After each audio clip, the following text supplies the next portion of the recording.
Hey y'all, this is April. Hey guys, it's Caroline. We are back. We're here. It's Thursday. We're thirsty. And we are drinking. Can I tell them about our signature drink for tonight? Oh, yeah.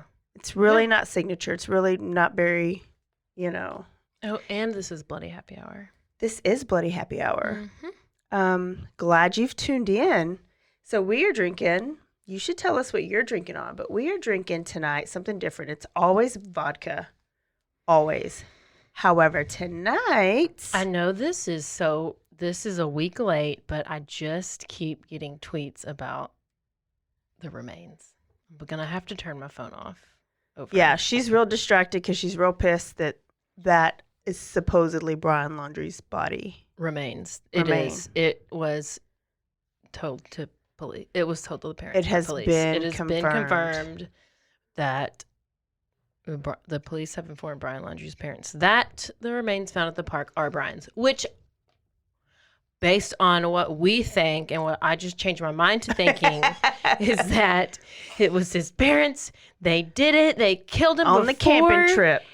Before the police even knew he was missing, because they killed him on the camping trip and they put him out there and then they just let him right to the remains. That is exactly what happened. Yeah. Okay. So maybe by this time next week, they would have. This will be what we find out happens. Yeah. But I think that's right. I've been saying that. I know. I was not listening to it. Wasn't hearing it. I've been saying that. Dad, I think it was really Daddy, and I think Mama's just kind of gone along with it, like she's the victim. And wasn't she the one that called the police and said, "Let's go look here"? Just this week. It just said parents. Yeah. I don't know. Anyway, back to your drink. Tell us about your drink. Okay, so I'm drinking Crown Royal Black and some Sprite in honor of a good friend who lost her husband this week. And at the funeral and at the viewing, they had his crown out. They talked about how he loved that was his nightcap. So I was like, I am going to drink that for him. And so are you, except for you got Diet Coke. I mean, it's better than Sprite, I think, with whiskey. It's dark. I don't think you can mix the dark with the light. I mean, you can. Actually. We do that all the time. Let me go back. I am basically mixed with the dark and the light. You're exactly right. I just don't like brown, like soda. Oh. You looked at me funny. I did. So we got to get straight to the story. Yeah, here is officially your first story with no banter, since you hate it. So we have our fourth abductor, kidnapper, torturer, David Parker Ray. We're jumping in the month. Yeah. Ooh, yeah. Halloween too. Yes. He's pretty Halloween scary. Is coming in. I don't have a costume, so oh well. I don't care. He was born November 6, 1939 in New Mexico. His birthday's coming up too. Well, you should celebrate. No. Okay. His dad was an abusive drunk, and who he treated his wife, David, and David's sister, Peggy, like all the same way, like horribly. He was controlling. He was just an awful, awful person. Okay. The dad. David's daddy. Mm-hmm. His parents got divorced when David was about 10. And then David, the mom, and the sister all moved to live with the grandfather. Well, the mom didn't stay there very long because she was just like, I'm not about this. I need to go do my drugs, and I don't care about my kids. She left him. She left him too. So they're stuck living with the grandparent and the grandfather. And this grandfather is not nice either. So he's just like his daddy. He was super strict. He had all these rules he expected everyone to follow. And if they didn't, they were beat. Okay. Yeah, they were abused. And about once a month, David's daddy would come and he would just show up. He'd give a little visit to David. Did he bring presents? He did bring presents. He would come once a month. Do you want to guess what he would bring? Spider-Man. No. Action figures. No. porn magazines. Yes. Did he really? Yes. So he's like Joseph Fritzl. Yes. Did he put them under the pillow? Guess what kind of porn magazines? I don't actually have. Is it BDSM? Yes, specifically S&M. Is that the same thing as BDSM? S&M is sadomasochism, masochistic. So I think it's like BDSM is like classy, and S&M is like trashy or like horrible, classy. Whatever bougie. kind of porn magazines they were way worse. Okay. I don't actually never seen a porn magazine. Yeah, do they still do them? I don't know. We save paper these days. I just go to the Pornhub. So anyway, moving along, he would get all these BDSM magazines once a month. So he just was loving it. And like I said, the mom was gone. She had no contact with David or the sister. And so David starts going to school, but he's getting beat at home by his grandpa or his grandparents. And then he's going to school and kids are bullying him. He's like super awkward around the girls. And so they're like, he has no safe place. Okay. He goes home, he gets beat. He goes to school, he gets, beat too. I guess they started beating him up on the playground. They were making fun of him because he was shy around the girls and he was just a target. So he couldn't escape it. And then he eventually starts like, I think maybe I'll start doing drugs and start drinking. I mean, you start experimenting with drugs and alcohol whenever you get into situations where your life is terrible. Yeah. How old was he? He was high school age? Yeah. In his teen years. Okay. He started experimenting with this, and then he started, putting those porn magazines to use. And he started having some fantasies of, raping, torturing, and even murdering. Because I guess this crazy stuff is in these magazines. So he is doing all of this, and he eventually graduates from high school. He joins the Army. He starts being a mechanic, and he does that for a little bit, gets honorable mention. Or They always join the Army. Listen. Always. I know. He continued to work as a mechanic throughout his adult life. And, I mean, he could weld. He could make his own tools. He could pretty much fix anything, and he could teach other people how to fix things. Good with his hands. He was good. Everybody was like, he's just very helpful. He seems nice, I always feel like on these things when people describe people, they're always like, he was super friendly and super nice and super this and super this. And I'm like, bitch, tell him really. Surely he was not that nice and friendly. They're good at faking and putting on personas. Nobody ever did They're that. good at blending in. I don't know. Anyway, so he gets out of the Army, and he actually ends up getting married and divorced 4 times. Okay? Over the years. He has 2 kids throughout these 4 marriages. And one of his daughters is named Glenda Jean Ray. But she goes by Jessie Ray. Jessie Ray. Okay? So we have that. So he's finally on his 4th marriage, right? This 4th marriage is where he finds the love of his life. So he eventually gets divorced from her. But on his 4th marriage, when he starts it, he finds the love of his life, which is Cindy Handy. So Cindy Handy also had a horrible childhood. Okay? Uh-huh. She was molested by her stepdad when she was 11. And she... Wait, who's Cindy Handy again? Cindy Handy is his 4th wife. Oh, wife. Okay. His 4th wife. Jessie Ray's the daughter. The daughter. Okay. Just a quick introduction of these people as I'm getting right to it. Okay. So Cindy Handy is the 4th wife. She grew up, she had a horrible childhood. She was molested by her stepdad because apparently her stepdad said that he got into the wrong bed. Oh, okay. And I guess he had sex with the wrong woman. Apparently a 12-year-old versus however 30-year-old. I mean, it's very similar. Yeah. So, I can see how that easy mistake. So he's like, he goes and he tells, or she ends up going and telling her mom, she's like, mom, you like so and so was molesting me or whatever. And the mom is like goes and asks the stepdad, and she believes that he accidentally got on the wrong bed. And so she kicks the kid out. She kicks out Cindy Handy to the street. Cindy Handy gone. She kicked out to the street. Oh God. Yep. So she didn't believe it. So then she went on. Is her mama's name Clara Barbara Barra? Knight? Yeah. Oh. This is going to be another rhyming name. So she gets kicked out, and, you know, you get kicked out of the house at 11 or 12, and she's just like, you know what? I think I'm going to start selling drugs. I'm going to start doing coke. I'm going to be a coke dealer, and she just went all in. I mean, at least she had a business plan. But you can't, like, sell drugs and do them because you're not very successful. Well, that's why she was a failed coke dealer. Oh. She didn't succeed at it. And she was apparently also a violent sociopath. So, I mean, she had a lot going for her. And this was around the time when she met David Parker Ray.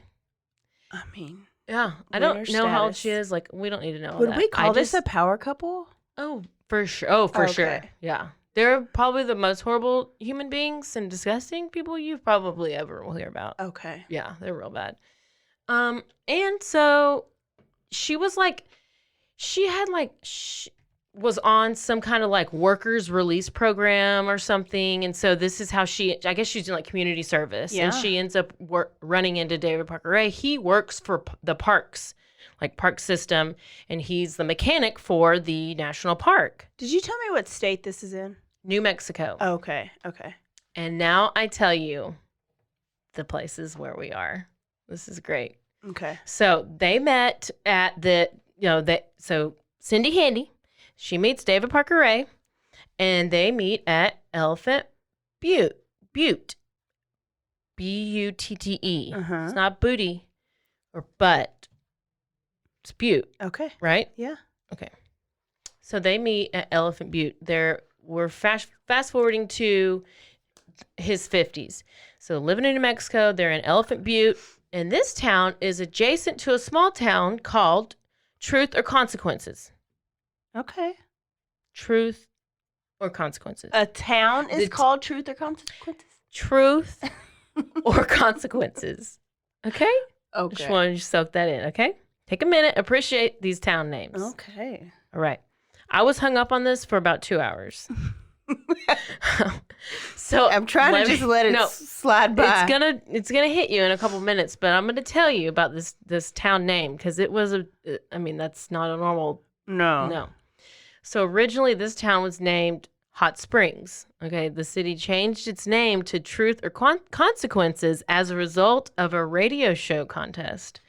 So in the 1950s, Ralph Edwards is a host of a popular NBC radio show called Truth or Consequences. Okay.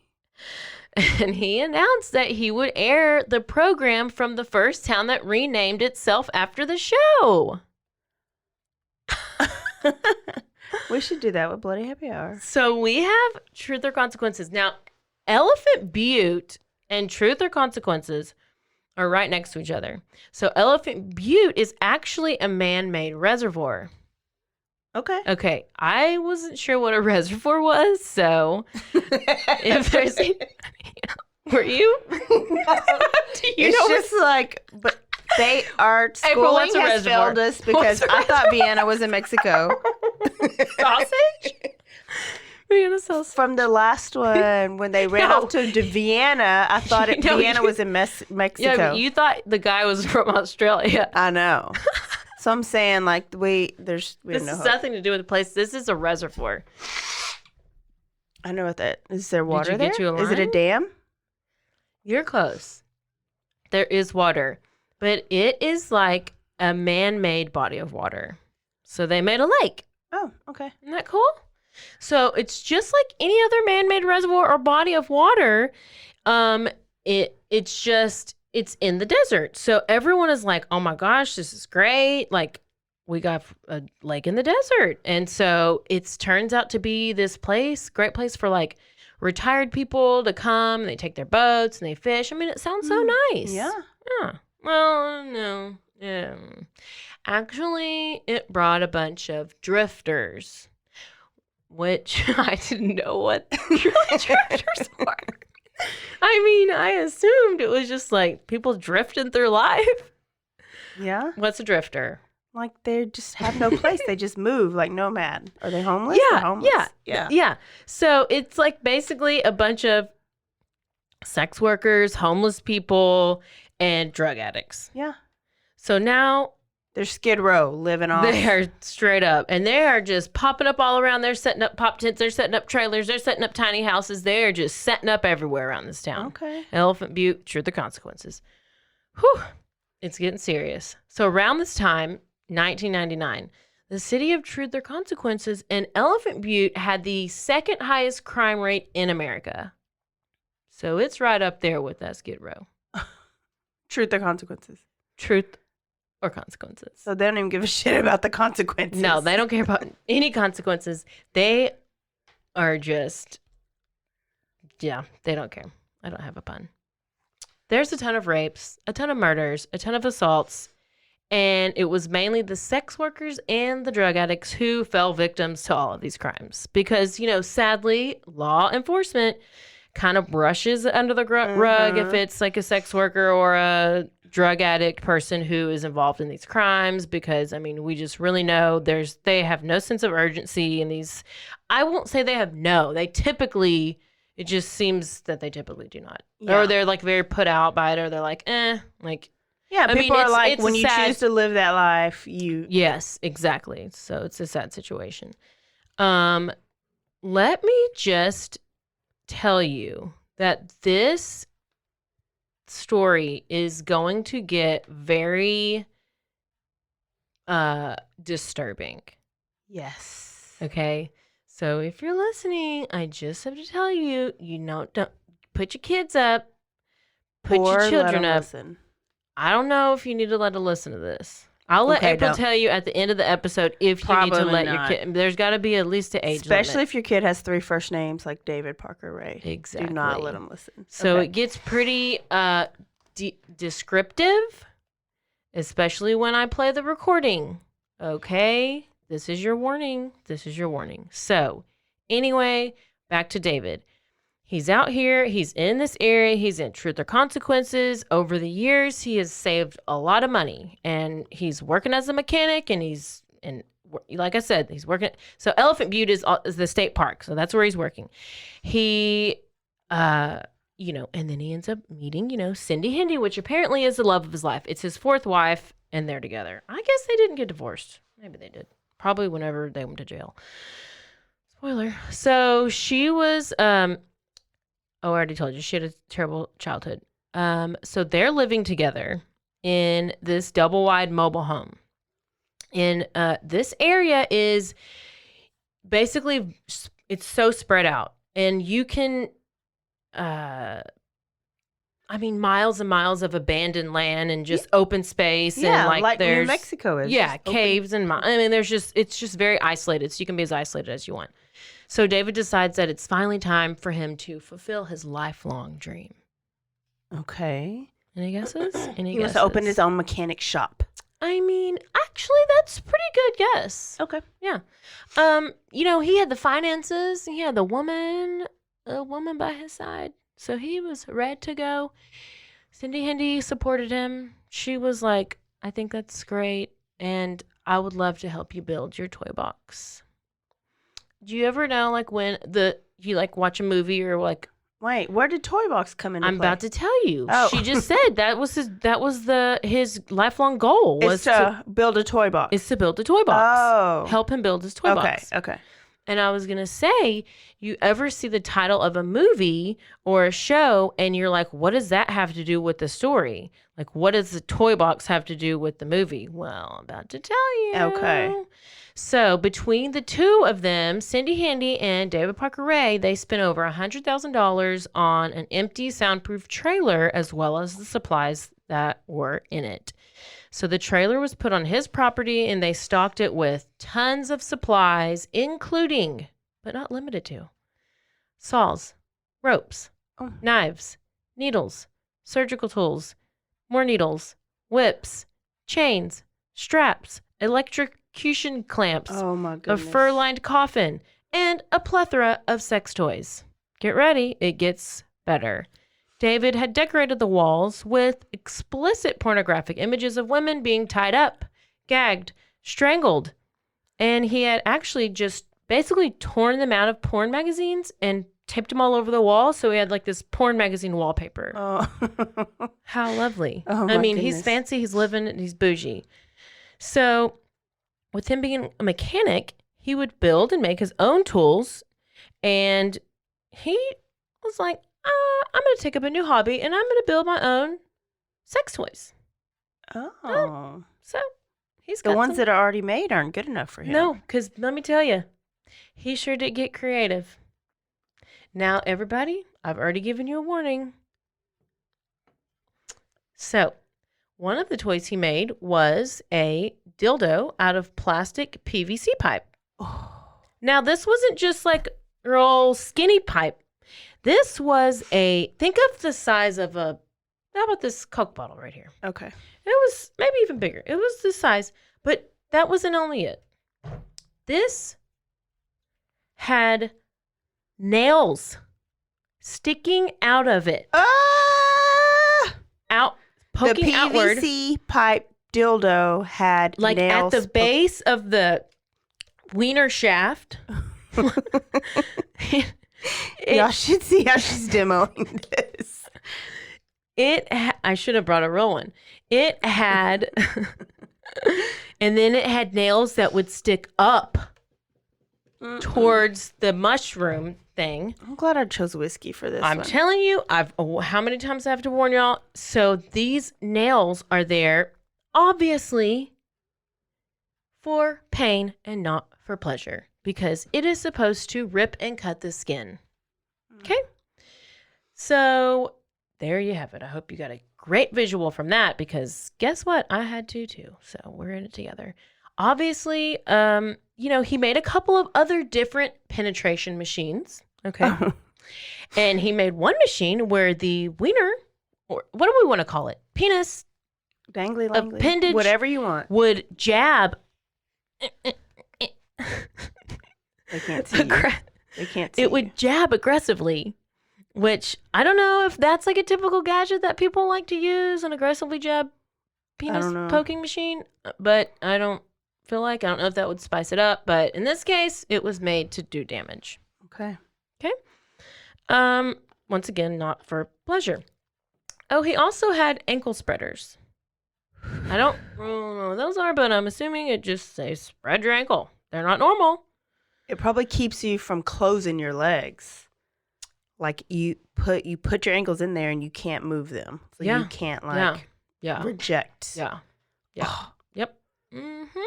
And then, yeah. Oh, no, I do. I have a note. These ankle spreaders would keep your legs open so that your hips would pop out of place and your muscles would tear. I know. But the centerpiece of his toy box was a gynecologist chair. Oh, how do you get that? Amazon? Can you order those off Amazon? Ordered it on Amazon. And with this gynecologist chair came with stirrups and everything. Yeah. He also had a homemade electrical generator made for torture. A mirror was put on the ceiling above the gynecologist chair, just, so the victim could enjoy whatever they were watching, which was themselves getting tortured. He made a wooden contraption that would bend his victims over, immobilize them, while he had dogs or friends come over and stick it in them. This sick bastard. He's sick. Oh, he had Sick. friends come join?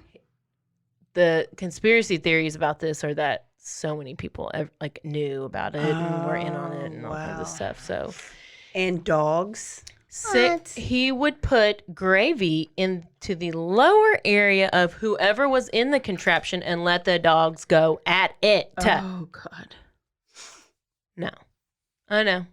David did not want any consenting adults. He wanted to kidnap people. He wanted to create pain for his victims. And as I mentioned, he would also want to disgusting add animals. Poor animals. The poor animals. I'm sorry.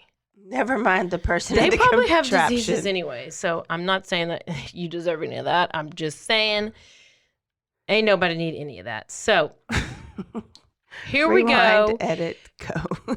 Well, y'all know what I'm saying. But the poor animals, okay? So They get gravy. What you talking about? They getting dinner. They're good. yeah, you're right. So March 22nd, 1999, in Elephant Booty, Elephant Butt, David poses as an undercover police officer. He approaches a sex worker named Cynthia. Okay? Cynthia.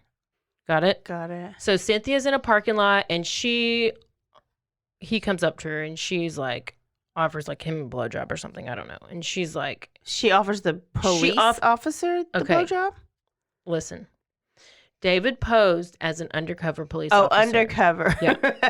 It's like she's real bold. So he approaches her, and she is like, hey, you want a blowjob? Or, like, I guess that's what they say. So he immediately puts handcuffs on her and arrests her and says that he's a police, shows the badge and says he's a police officer and handcuffs her and puts her in the car and brings him back to his house. Okay, so he brought her to his house. He chains her to a bed in the living room. Okay. Because they're in the house part. He puts a collar like around her neck. This collar has like all these like spikes on it or whatever, his dog collar. It's locked around her neck. And she ended up being held captive for 3 days. She knew she had to escape. She's like, I know I have to escape or I'm about to die. I know I got to do it. I got to do it. So David goes to work one day, and Cindy Hendy is in charge of her. Okay. She is the one she's supposed to supervise. Okay. But Cindy Hendy, she's real important. She had to have a phone call. She had to talk to her friend. She's like, hey, bitch. Hey, girl. What's going on? Let's do coke. I don't know. So she gets distracted. Cindy Hendy, she's on the phone. She goes into the other room and she's just talking to her friend. All at the same time, Cynthia is chained and she's stuck to the bed. Well, she notices that the keys to the chains on her wrists are on the table right next to the bed. Okay, Cynthia. Yeah. So Cynthia, she just kind of scoots to try to get the keys. She tries to get the keys. So she's like, her adrenaline's rushing. She's freaking out. She's like, oh my gosh, I got to unlock. And Cindy Hendy hears some rustling, and she goes back into the other room because, she's on the phone. She's like, bitch, I got to go. Something happening out there. So she goes and she notices that Cynthia is trying to unlock herself and get free. So Cindy Hendy is like, no, she grabs, she jumps on her. She tries to fight her and stop her from escaping. She grabs a lamp, busts it over Cynthia's head. But Cynthia, she's about that life. She is not. Yeah. She's like, it doesn't matter. I'm not stopping. Because, Cindy Hendy trying to knock her unconscious. She somehow managed to get her hands free from the chains, and she noticed, I don't know why there would be an ice pick nearby. I mean, there's all kinds of other shit around this house. So there's just an ice pick right there. She grabs the ice pick and she gets Cindy Hendy and just stabs her right in the neck. Yes. And then she just runs out the door. She's butt naked. She got this dog collar on, and she's just going. She ends up at Ariel Castro's house. She probably does. She's gone. She's naked. She's running. The cars are passing her. She's trying to flag them down. She's like, help. And they're like, hell no. They go right past her, which I don't blame them. I would drive straight past her too. I'm sorry. I can't. I mean, they look at her and they're like, oh, hell no. No. Did you interview them? Yes, I did. I interviewed them. That's exactly what they said. So she keeps running. She's going to different homes. She's knocking on doors, and people are not answering. Nobody's answering. So she finally gets to a house where the lady answers the door, takes her in, brings her in, calls the police, and they eventually get her to the hospital. Oh, good. I just knew David Parker was going to be driving down the road. No, he's ready for his next one. What are we talking about? So they take her to the hospital. They treat her for her injuries, and they start questioning her about what happened. So she starts telling them everything. And guess what? They don't do believe not her. believe her. Mm-hmm. They do not believe her. She's telling them all.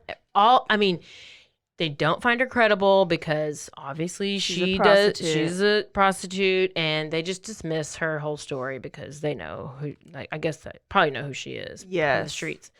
So she continues to tell the story, and then she notices some lady walking in the hospital, and guess who walks in the hospital?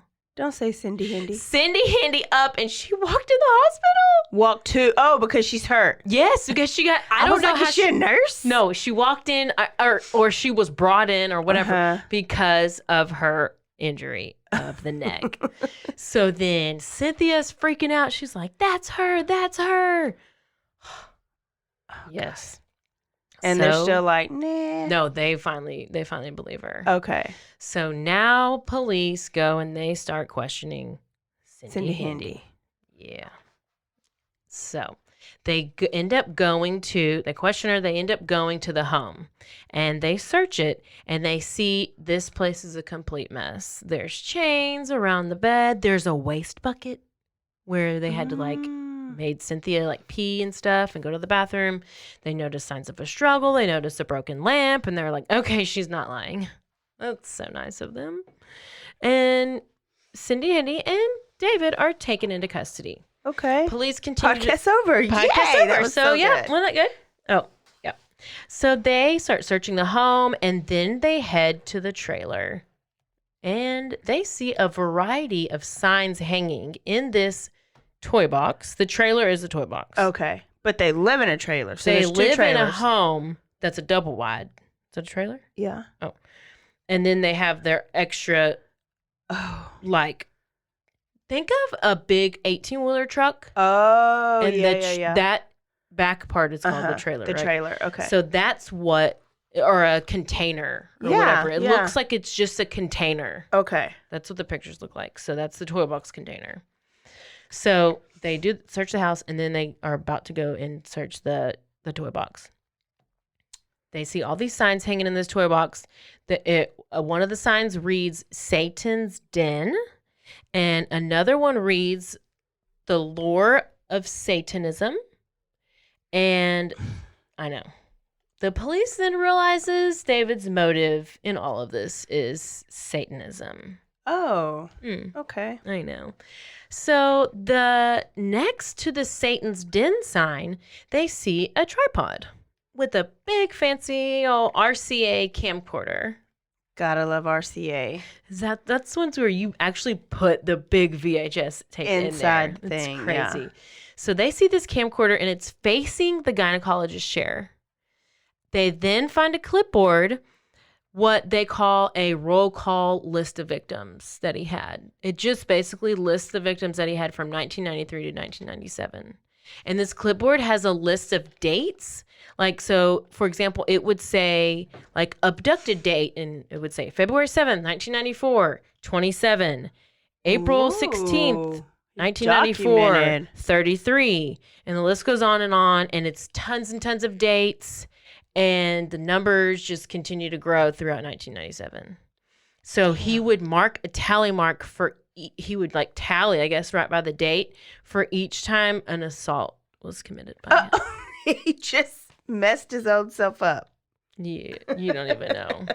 They found then They a made it bulletin easy. board also had photos that had tons of Polaroids of his victims all over. It showed people that were tied up, that were gagged, that were hogtied, and it was like there was also this big note on the bulletin board that had guidelines. And it was like guidelines for, I guess, if somebody else was coming in. I don't know. It just was guidelines. You always get guidelines, rules, Listen, I know. lists. Hitchhikers, people who get trapped in a box. And so the guidelines said, quote, "A woman will do anything to get loose. They will kick. They will scream. They will bite. Offer money. Beg. Scratch. Offer sex. Lie. Run. Threaten. Wait for opportunity. Standard excuses are sob stories." Or these are sob stories. Menstruating. Pregnant. I wonder if anybody's ever said, "I got AIDS. You don't want to rape me. I got AIDS." That's true. I always thought about that. Then I'm HIV positive. another quote says, "Don't let her get to you. If she's worth taking, she's worth keeping. And she must be subjected to hypnosis before the woman can be safely released. Never trust a chained captive." End quote. Oh my God. She like that end quote. So, oh my gosh, I'm getting ready for this. Then police started reviewing these tapes that were in this fancy RCA video player. They were like, oh, okay. Oh, here we go. They saw a lady tied up to a chair. The gyno chair. She's naked. It's clear that she was drugged. She's barely conscious, and she's clearly unable to give any type of consent. As they watch this tape recording, David's voice starts playing, and you see him hit the play button on like a tape recorder, tape deck, is that what it's called? A tape player thingy, majigger. So you see, so David, he would play this audio recording of his voice for the victims, so before he like assaulted and tortured them. And he would explain what he's going to do, and he would tell them what they're about to go through. Oh my God. Okay. And so every time that he would bring a new victim in, he would tie them to this chair. He'd play the tape, and it would be like major, like Saw vibes. You know, the movie Saw. Yeah. Yeah. That's what it was for. So he would describe like that these acts were, what did he say? He would describe these acts not only for him, but they were also for the, quote, congregation of the Church of Satan. Oh, God. He was psycho. Yes. And just because, okay, just because you and I know how much everybody loves listening to 911 tapes or recordings of tapes. I'm going to play you a 2-minute clip of one of his recordings. I mean, this tape that he would play for these people were like 50 minutes long. Oh, I mean, it's like a 45, 50-minute tape. He basically was saying that this was what he was using to like hypnotize them. I know it. He ain't doing it. No. He just wanted, it was another form of torture. So, let me just tell you that I wonder how many times he had to switch out the damn he had VHS. He had a side B. This is the tape replayer. This is different than the video camera. I know, but he's recording them as but you know those tapes last long. Gosh. Okay, so listen. This recording that I'm going to play is absolutely disgusting. It is very descriptive and it's vulgar. So if you're not interested in it, you need to skip ahead 2 minutes. I'm just warning you, skip ahead. Okay? I'm going to play it in the next 5 seconds. If you are all want to hear it because you're so curious like me, then stay. And here we go. Ready? Go. Hello there, bitch. Are you comfortable right now? I doubt it. Wrists and ankles chained, gagged, probably blindfolded. You are disoriented and scared too, I would imagine. Perfectly normal under the circumstances. For a little while, at least, you need to get your shit together and listen to this tape. It is very relevant to your situation. I'm going to tell you, in detail, why you have been kidnapped, what's going to happen to you, and how long you'll be here. I don't know the details of your capture because this tape is being created July 23rd, 1993 as a general advisory tape for future female captives. The information I'm going to give you is based on my experience dealing with captives over a period of several years. If, at a future date, there are any major changes in our procedures, the tape will be upgraded. Now, you are obviously here against your will. Totally helpless. Don't know where you're at. don't know what's going to happen to you. You're very scared or very pissed off. I'm sure that you've already tried to get your wrists and ankles loose. No, you can't. Now you're just waiting to see what's going to happen next. You probably think you're going to be raped, and you're fucking sure right about that. Our primary interest is in what you've got between your legs. You'll be raped, thoroughly and repeatedly, in every hole you've got. Because, basically, you've been snatched and brought here for us to train and use as a sex slave. Sound kind of far out? Well, I suppose it is to the uninitiated, but we do it all the time. Wow, this is basically like their orientation. And it is 45 minutes long. An orientation.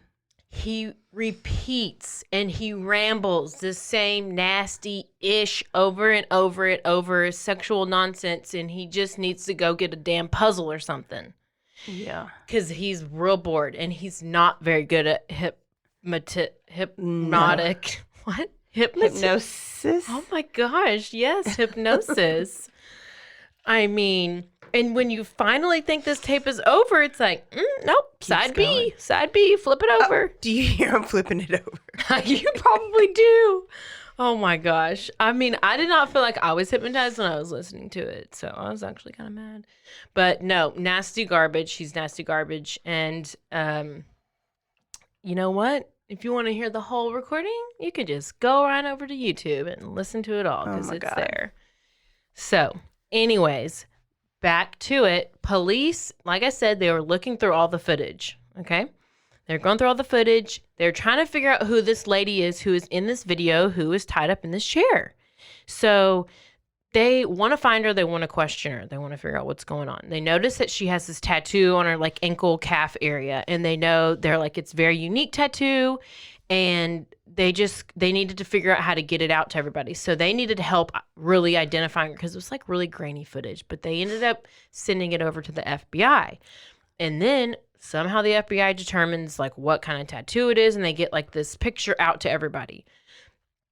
I don't know how they get it out there, but they get it out there, and they, the lady I guess they're urging whoever, they're like, come forward. You would really help out in this finding out. Why do they think she's not dead? I don't know. But guess what? She's not. Okay. I think because they just, no, I don't know. Well, anyways, she ends up, she's in Colorado, and her name's Kelly. So she comes forward, and she is like, oh, that's my tattoo. And that was me. Period. So, yep. The end. She's like, goodbye. So Kelly goes to Truth or Consequences Police Department. I can't with Truth. I can't with Truth or Consequences. I would hate it if I lived there. So now I tell you Kelly's story. Okay. So you got to listen. Kelly testified July 24th, 1996. So this is like her testifying story.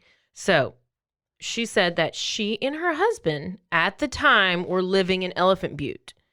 So she and her husband got into an argument. She leaves her house and she goes and meets up with some friends. They go have a beverage and play some pool, whatever, having a drink. They end up going to this local bar called the Blue Water Saloon. I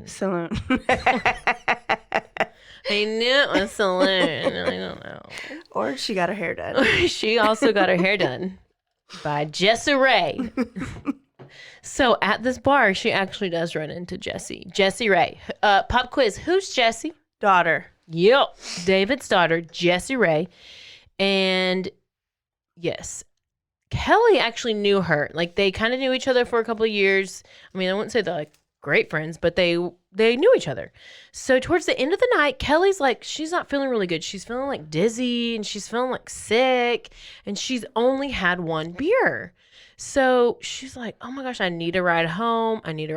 So the next thing she knows, Jessie's like taking her a ride home, but she's kind of like blacking out and stuff. And the next thing she's like just wakes. I don't.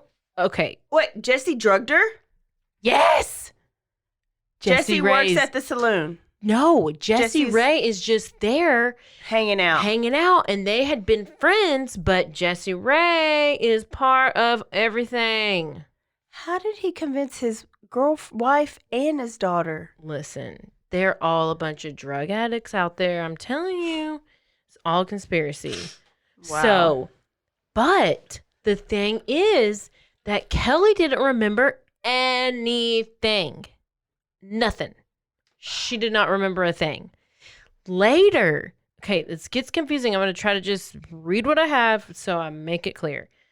It is reported what exactly happened, and it's this. Jessie Ray drugged the beer that Kelly was drinking. She drove Kelly to David's toy box, where she then was put a dog collar was put on her. She was locked in the toy box. She would wake up and be drugged, wake up, be drugged over and over for 2 days. David then, I read 2 different things. One of them said that he like slit her throat and thought she was dead and then left her. Other one said that he just thought she was dead and just dropped her off on the side of the road. Either way, she was dropped off on the side of the road. A random stranger guy finds her, picks her up, takes her home, and she starts telling her husband. She's like, and she's been gone for takes her to her own house. takes her not to his her house. own, yeah, takes her back to her house I was like, hello, where her hero. husband is. But everybody in this town is either it's a bunch of drifters. They're just on Skid Row. Yes. So so she's like, I don't know. I don't remember what happened. I got injuries. And he's like, bitch, it's been 2 days. I don't believe you. And he thinks that she's been cheating on him. And he thinks that, or she was on a drug bender. And so he's like, no, files for divorce. She moves to Colorado. And this all happened within a week. Oh my God. And she's like, maybe I did. I don't know what happened. She has no idea. Oh my God. And then she saw the tattaoo. So she was like, that's my tattoo. Can you imagine? So then now she gets to see the video of what happened to her. Yes. So then there's an interview with Kelly, and she says how she would always have these nightmares about her being held down and restrained and raped and things being inserted into her. And she attributed these dreams to stress. I don't know what kind of stress you have, but girl, if you're having dreams like that because of stress, you got some stress. I mean, I'm stressed. I don't have dreams like that. I'm just telling you. But That's the trauma. police, when the police contacted her about the tattoo, they questioned her and asked if she remembered anything about this guy or being at this house. And they brought up the VHS tape from the fancy recorder. And she said she had no idea. And so the police ended up showing her the tape. And then that's when she starts remembering everything. Oh, I mean, goodness. you know- he did hypnotize her. Not really. He drugged her. No, I'm just telling you, the brain It's crazy. does crazy things. It's like it knows that you went through this and it like keeps it out until something like triggers it to come forward. My goodness. I cannot with brains. There's so many wrinkles in them. Ew. Can we add a little I comment to this cannot- terrible story? Because I'm Listen. trying to. Listen, I'm trying I to. cannot believe like she didn't know what happened. She probably thought maybe I did do drugs, maybe I did cheat on him. Like, let me just She go on and sign these listen, divorce papers. Listen, I have taken a sleeping pill once. I mean, I'm prescribed them, Yeah, and there are times you don't know. I'm like, oh, I didn't like. It's like this is when people take Ambien Ambien. and they do like Ambien Amazon orders. I have a friend. I won't say her name, Yeah. but she knows if she's listening that she ordered like a ton of like M&Ms for a tailgate, and they were like a bunch of green and yellow M&Ms for this tailgate. And so she ordered, instead of like one package of however many, she ordered like 12. I mean, she ordered apparently like a shit ton of damn M&Ms, and she did not know what to do. She's like, I didn't know how to order, so I was on Ambien. I was like, where's this going? Is the Oh, M&Ms no. actually Ambien? No, yeah, It no, was- it really was just. She didn't even, okay, Yeah. okay. Yes, so I've heard some stories about Ambien.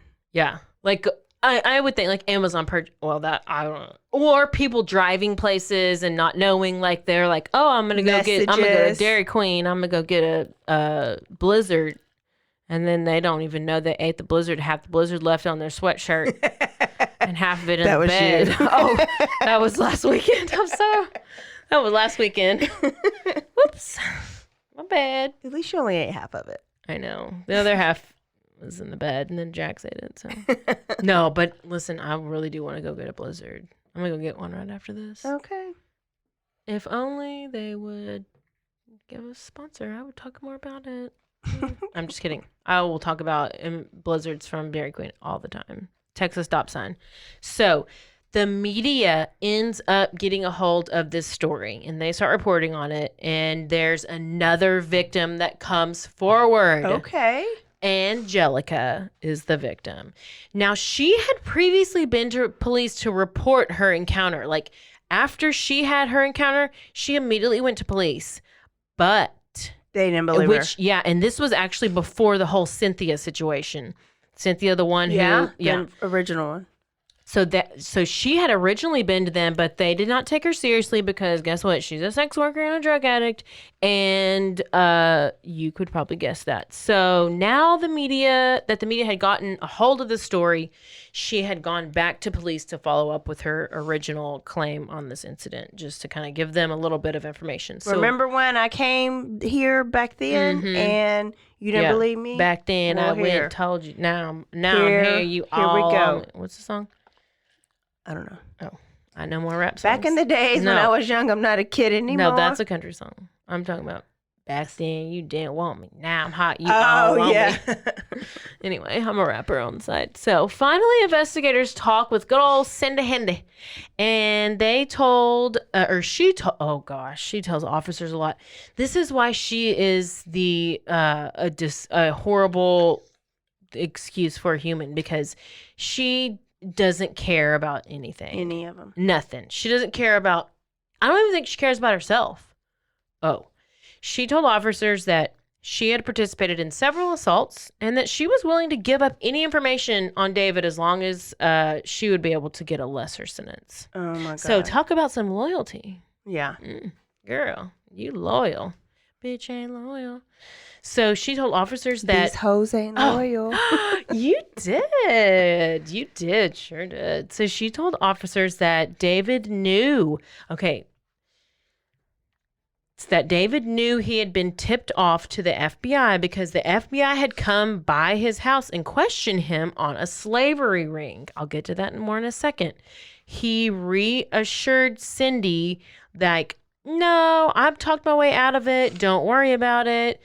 And then she confirmed, now mind you, she's telling all this to the cops so she can get this lesser sentence. Okay. So she confirmed that David was selling women to sex traffickers, that he viewed women in a sense that he owned them, that when talking about, when talking about killing the victims, he called them packages or something. I don't know what he called packages. So he went on to say, she was saying he was super crafty. He was constantly making his own torture devices from scraps and all kinds of junk that he got from work. She was bragging on his Yes, she skills? basically was. Yes. And she was saying David would take photos of his victims during torture, but he would burn the photos after a certain period of time. But not the tapes. Which the investigators they were pissed because they're like, damn, I wish we had photos. I mean, I feel like you don't need why do you any even more? need more evidence? Yeah. You have plenty. You have tally marks of which is, assault. I think that goes along with whatever this conspiracy is I'm telling you about later. So based on everything that she said, it would amount to David killing over 30 people. She talked about how he would try to dump the bodies in the lake, but that they would come back up. The reservoir. In the reservoir. Okay. In the reservoir. But the bodies would come back up. So he would have to cut open the stomachs so they would submerge, and he would so they would submerge easily into the lake and stay down. He would eventually have to improve his dumping process by not only cutting the stomachs, but then filling them with rocks or cement So that they'll sink. so that they will sink. And he would also tie them up with like chicken wire or hay wire Oh my gosh. so they would really sink. So that's awesome. Mm-hmm. Yay, David Parker Ray. And now she said there's probably 7 bodies in the lake. Now, what do you think the police officers are going to do right now? Search the lake. Oh, yeah. No. No Mm-mm. divers, no nothing. No, it's too deep. Oh. Yeah, it's too They dark. don't. Yeah, it's too dark. No. And you know what? They don't at all, or they don't No. that day Mm-mm. at all? No. You know, they could drain the lake. Too expensive. So you know what they did? Nothing. Oh, Yep. No, nothing. okay. Nothing. All right. Truth and consequences. For the PD. consequences, they're doing it. Dude, we're almost to the end. Finally. Okay. Human garbage bag. Cindy Handy. Okay. Yes. She is charged with conspiracy to commit kidnapping, accessory to kidnapping, accessory to criminal penetration. She was, I can't believe this. She was sentenced to 36 years, but only had to serve about half of her sentence, which was 19 years, and then she would be up for parole. She served her 2 years of parole in prison, and she was released in July 2019. Oh my gosh. So listen, Cindy Handy's plea deal came 3 months before a new law required violent criminals to serve at least 80% of their sentence. That's why, with good time, she only had to serve about half of her sentence. And now this soulless creature walks among us. Oh my goodness. Yeah. She probably So changed her she's- name. She Might have moved to Waco because Waco's the place to live. Might be here. My goodness. She's probably at the border with all the other people. Or under the bridge. Under the bridge, under the border. Then we have Jessie Ray, David's daughter. She turned out to be a drug dealer around town. What a shock. She's drugging people. There's also all these other things about this So boyfriend. she never got in trouble, Jessie? Oh, yes. Oh, okay. Yes.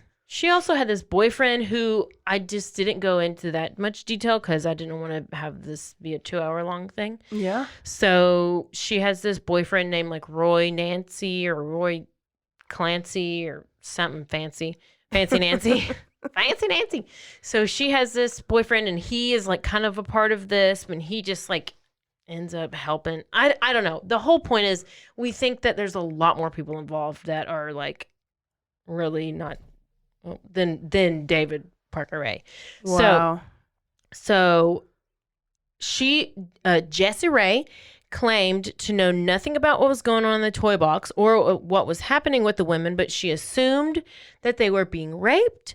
She did not participate in the rape, but later on she said that she said that she was the one who called the FBI, giving that anonymous tip to them about how David was capturing the women and selling them into a slavery ring. So they think Jessie called FBI. Yes. Oh. She ended up being charged with kidnapping, criminal sexual penetration, criminal sexual contact, and conspiracy. She was released after serving a whopping 2.5 years and put on probation for 1 year. So there are actually no consequences in this town. Nope. Truth or consequences? You ain't getting no consequences. So let's get to the good stuff. Let's get to David. He was questioned and he was living in denial. Oh, of Not course. the river. No. Or as Bailey Sarian would say, nay. Nay. Not in denial. In denial. He is deny. He's denying everything. Everything. He said it was consensual. He said they were prostitutes. There was no raping. There was no killing. And there was no proof because Except it was for the videos. all consensual. They signed a waiver, basically. Pretty much. He showed no remorse. He said he was the victim. Oh. How dare they make these accusations, is what he said. So they ended up having no bodies. There's no bodies for the trial. Because they didn't want to search the river. Because they did not want to search the river. I mean, truth or consequences. What you gonna do? But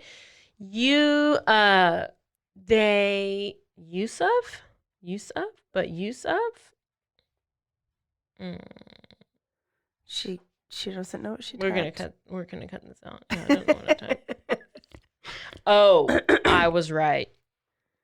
Using the devices, no, and making them. I think what they're saying is making these devices and using them. He was of full mental capacity. Yes. Okay. So it's premeditated. It was proof of premeditation and lack of insanity. Yeah. Him making these devices. So he was trying to make an insanity plea? Or I probably. Okay. But like they were saying, use of the devices and being able to make all these things, like he knew what he was doing. Oh, he wasn't insane. And premeditated. Yes.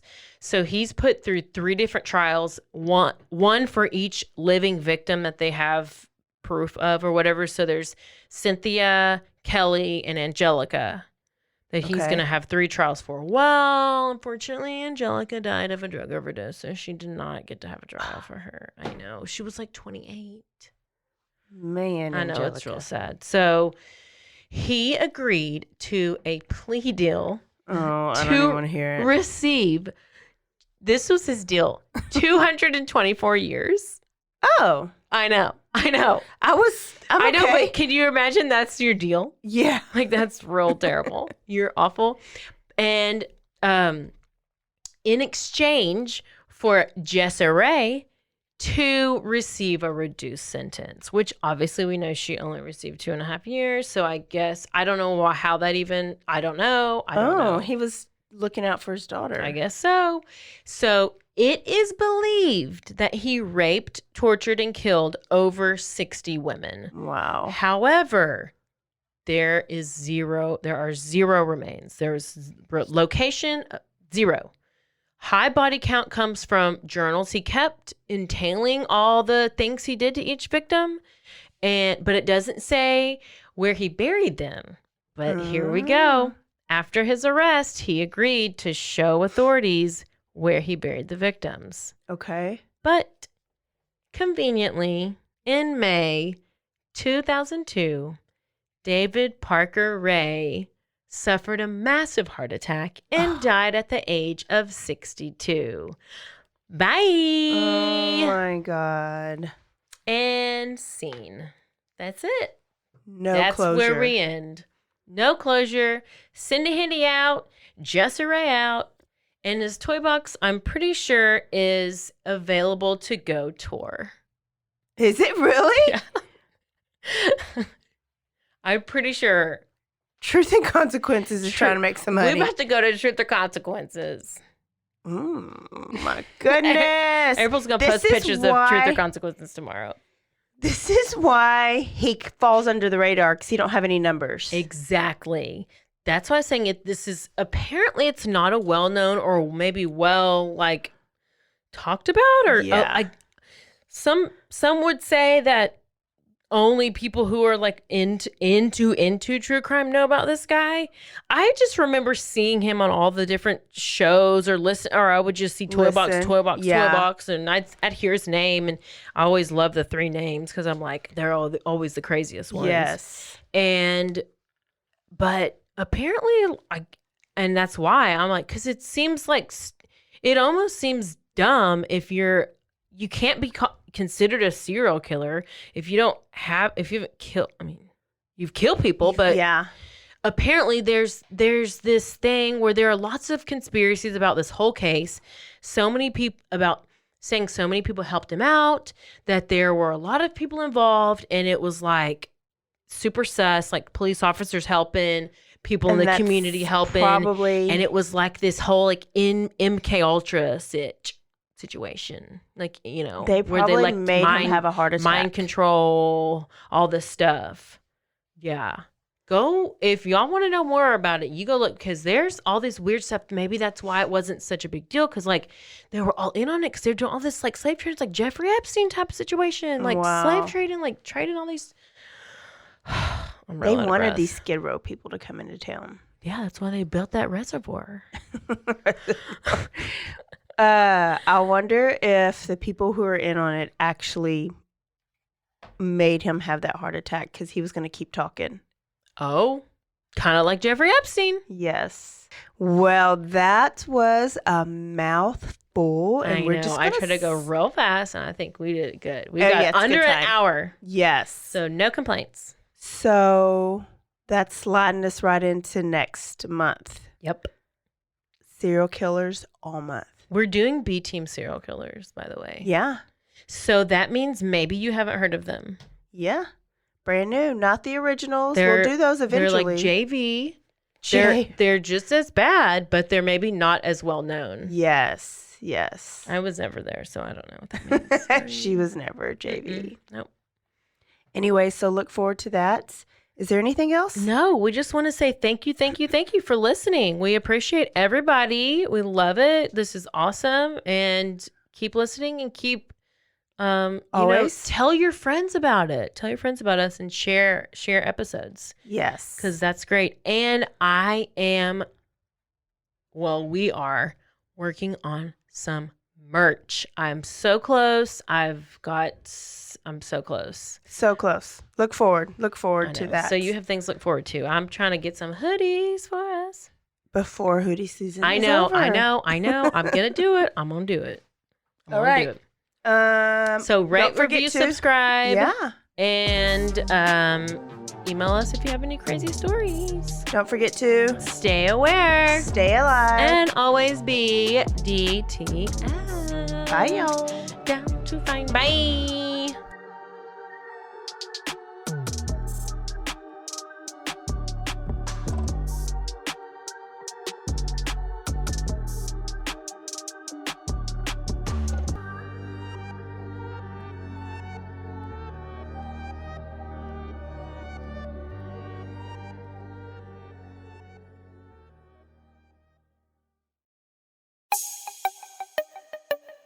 This has been a Rogue Media podcast.